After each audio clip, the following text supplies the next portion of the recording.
Hello students, in class 9th you have learnt about matter. Anything which occupies space and has mass is called matter. Matter is classified as pure substances and mixtures. Pure substances consist of single type of particles. Pure substances are classified as elements and compounds. Elements cannot be broken down to simpler substances. For example, gold, silver, aluminum, copper, hydrogen, oxygen, nitrogen, etc. are all elements. Elements are classified on the basis of their properties. Elements are classified as metals and non-metals on the basis of their properties. Now, let us see the physical properties of metals. Students, observe the metals: copper, gold, silver. Observe their surface.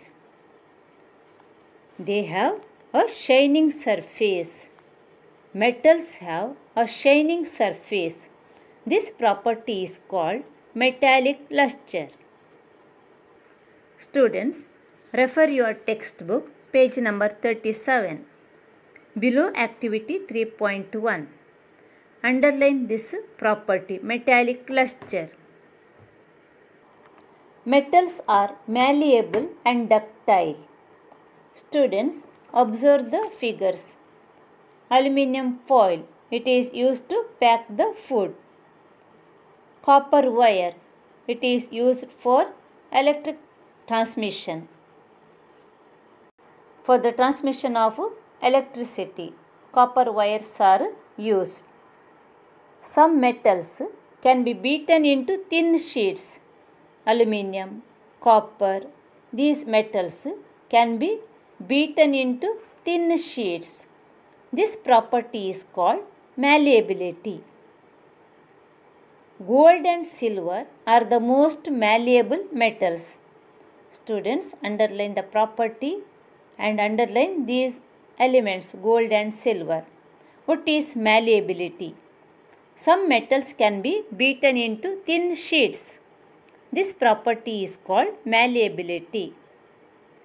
Gold, silver are the most malleable metals. The ability of metals to be drawn into thin wires is called ductility. Underline this property. The ability of metals to be drawn into thin wires is called ductility. Gold is the most ductile metal. A wire of about 2 km length can be drawn from 1 gram of gold. Because of malleability and ductility, metals can be given different shapes according to our needs. Metals are solids at room temperature. Gold, iron, these are solids at room temperature. But mercury is a liquid metal. There is one exception. Metals are solids at room temperature except mercury. Mercury is a liquid metal. Mercury is filled in the thermometer bulb. Metals are generally hard. You might have seen cutting of metal sheets for the construction or metal rods. The experts cut the metal sheets or rods using a device. Some metals are soft, sodium, lithium. They can be cut with a knife. Metals are generally hard. What happens when metals strike a hard surface? They produce sound. This property is called metals are sonorous. The metals that produce a sound on striking a hard surface are said to be sonorous. That is, metals produce sound. So, school bells are made of metals. Students, write this question in your notebook, page number 39. Why school bells are made of metals? Because metals are sonorous. Can you name some metals that are used for making cooking vessels? Steel, aluminium, copper. These are the metals used for making cooking vessels. Do you know why these metals are used for making vessels? Let us find out. Page number 38, activity 3.5. Take an aluminium or copper wire. Here I have taken copper wire. Fix one end of the wire to a stand.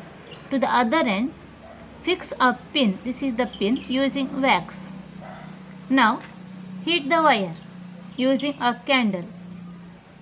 Heat the wire using a candle. Students, observe the result. Observe the pin which is fitted to the other hand. Observe. What happened? The wax melts and the pin fell down. Observe the wire. Does it melt? No, it does not melt. What did you understand from this activity? When the metal wire is heated, it does not melt. It transfers heat from one end to the other end. As a result, the wax melts. Here, the metal wire does not melt because it has high melting point. From this activity, we can understand that metals are good conductors of heat and they have high melting point. Students, refer your textbook, page number 38. The best conductors of heat are silver and copper. Underline these words. The poor conductors of heat are lead and mercury. Do metals conduct electricity? Let us find out. Arrange the circuit as shown here. It consists of a conductor, a bulb and a battery. Now, take a piece of copper wire. Connect the terminals of the circuit to its ends. Students, observe the bulb. Does it glow? Yes, it glows. Now, replace the copper piece with a safety pin. Connect the terminals to the safety pin. Students, observe the bulb. Does it glow? Observe the bulb. Does it glow? Yes, it glows. Now, replace this pin with an eraser. Connect its terminals. Observe the bulb. Does it glow? No, it does not glow. What did you understand from this activity? From this activity, we can understand that metals are good conductors of electricity. You must have seen that the wires that carry current in your homes have a coating of polyvinyl chloride or rubber-like material. Do you know why? Because PVC is a poor conductor of electricity. Rubber is a poor conductor of electricity. PVC and rubber are insulators. They do not allow electric charges to pass through them. So, to protect us from electric shock, the wires are coated with rubber-like material or PVC. Metals conduct electricity.